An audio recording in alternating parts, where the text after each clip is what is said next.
बारामतीत आज पवार कुटुंबीय पुन्हा एकदा एकाच मंचावरती येणार आहेत आणि निमित्त आहे विद्या प्रतिष्ठानचा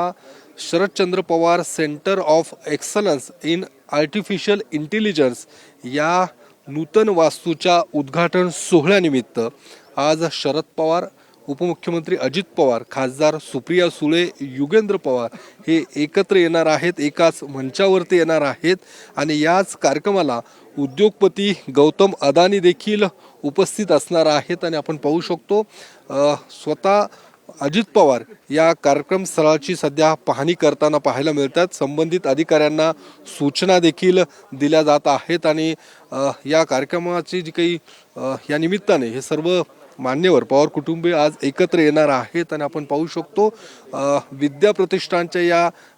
नूतन वास्तूचं उद्घाटन असणार आहे आणि ज्या पद्धतीने गेल्या काही दिवसांपासून जी चर्चा सुरू आहे की दोन्ही राष्ट्रवादी एकत्रित येऊन पुणे आणि पिंपरी चिंचवड महानगरपालिकाची निवडणूक लढवणार, त्या संदर्भात देखील आज पवार कुटुंबियांमध्ये चर्चा होण्याची शक्यता वर्तवली जात आहे। कार्यक्रम संपल्यानंतर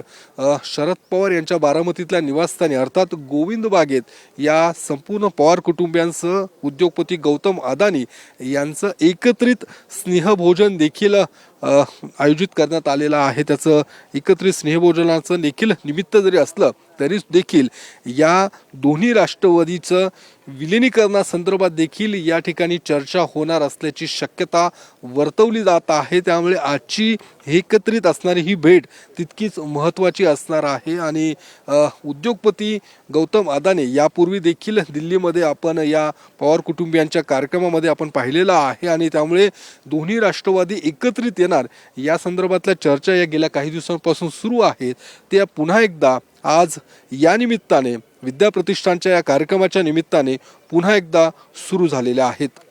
कॅमेरामन रोहित सह मी योगेश बोरसे, TV9 मराठी, बारामती।